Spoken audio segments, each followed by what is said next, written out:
Please like and subscribe. US offers Russia serious diplomatic path forward but rejects NATO ban on Ukraine. It remains up to Russia how to decide to respond. We're ready either way, Secretary of State Antony Blinken said in Washington. Washington. Secretary of State Antony Blinken said Wednesday that the U.S. had formally responded to Russia's security demands in a letter he described as a serious diplomatic path forward to de-escalating threats against Ukraine. Blinken said that there had been no change in the Biden administration's position that NATO maintains its open-door policy for countries to join the alliance. The Kremlin had demanded that Ukraine be prohibited from joining NATO. NATO's door is open, remains open, and that is our commitment, Blinken said at a news conference at the State Department headquarters in Washington. Blinken did not offer specifics about the response, which he said won't be released publicly, because the U.S. wants to give it the space for diplomacy to succeed and prevent Russia from invading Ukraine. President Joe Biden was intimately involved in crafting the letter, which also included input from European allies. Blinken said it contains the concerns of the U.S., Ukraine and its allies that Russia's actions could undermine security. It also reiterates the Biden administration's commitment to upholding Ukraine's sovereignty and territorial integrity and the right of states to choose their own security arrangements and alliances. The Secretary of State, however, said that the response is not a formal negotiations document and does not include explicit proposals. The ball is in their court, Blinken said about Moscow. It remains up to Russia how to decide to respond. We're ready either way. The document came in response to a string of security demands that Russia made last month, including a permanent ban on Ukraine joining NATO and the rollback of the alliance's military deployments in Eastern Europe. Blinken said he will brief Congress about the document Wednesday afternoon and that he plans to speak with Russian Foreign Minister Sergei Lavrov in the coming days. Speaking about Americans who are currently in Ukraine, Blinken said that the State Department is now strongly encouraging them to leave the country via commercial or other privately available options. He said that these transportation options are readily available and that the U.S. Embassy may extend loans to people who can't afford a commercial ticket.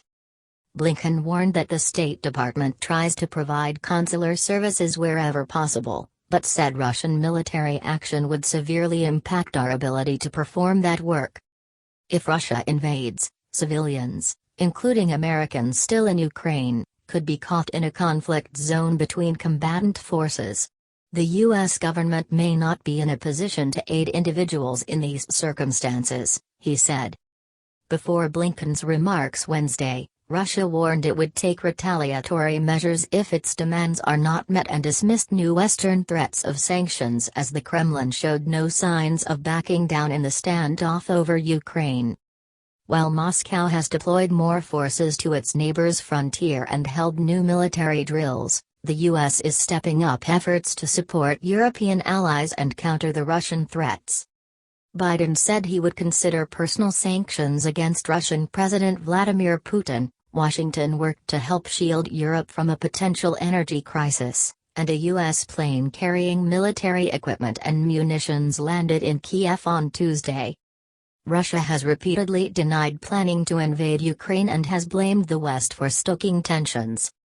Biden said Tuesday he would consider personal sanctions on Putin if Russia invades, a sign of the measures being considered by the U.S. and its allies in an effort to ward off a potentially devastating new conflict in Europe.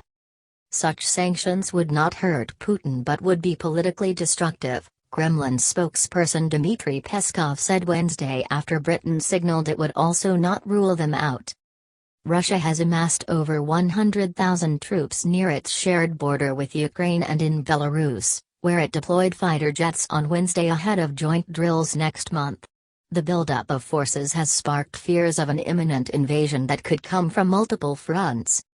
Russia is holding a series of military drills throughout its territory this week, with new exercises on Wednesday by its Northern Fleet in the Arctic as well as in the southern Rostov region, not far from the Ukrainian border. Putin continues to enlarge Russia's military presence near the country's borders with Ukraine, as American and Western intelligence agencies see an increasing likelihood of an incursion over the next few weeks, intelligence and defense officials told NBC News Wednesday. A U.S. defense official and a Western intelligence official said they counted 62 Russian battalion tactical groups in the area, up from 59 at this time last week, with several more on the way.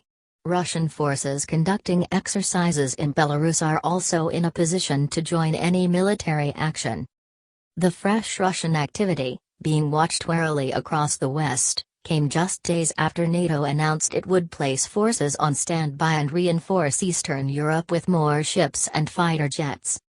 Biden reiterated Tuesday that he had no intention of moving U.S. forces into Ukraine after Washington put 8,500 troops on heightened alert Monday to assist with the defense of NATO allies in case of Russian aggression against Ukraine. In a further effort to shore up the position of European countries if conflict breaks out, White House spokesperson Jen Psaki said Tuesday that the Biden administration was in talks with major energy-producing countries and companies around the world over a potential diversion of supplies to Europe. The European Union is heavily dependent on Russia for its gas supplies, prompting fears Europe could be left facing an even greater energy crisis should Moscow decide to cut off supplies as leverage. Diplomatic efforts to resolve the tensions have so far failed to reach a breakthrough. In an address to the Russian parliament on Wednesday, Lavrov, the foreign minister, said Moscow would not allow its security proposals to be wrapped up in endless discussions. If the West continues its aggressive course, Moscow will take the necessary retaliatory measures, he said, accusing Russia's rivals of being caught up in a military frenzy and wanting some kind of provocation. Against the backdrop of escalating tensions, political advisors from Russia, Ukraine, Germany and France were due to meet in Paris Wednesday to revive stalled discussions around how to resolve the long-simmering conflict in Ukraine's east between Kiev and pro-Russian separatists. While the West continued to voice fears a Russian invasion could be imminent, Ukrainian officials sought to play down the threat. In a video address to the nation on Tuesday evening, Ukrainian President Volodymyr Zelensky continued to urge the public to beware of disinformation about a possible attack and not to panic. The decision by several countries including the U.S. to withdraw families of diplomatic staff from Kiev doesn't necessarily signal an inevitable escalation, Zelensky said.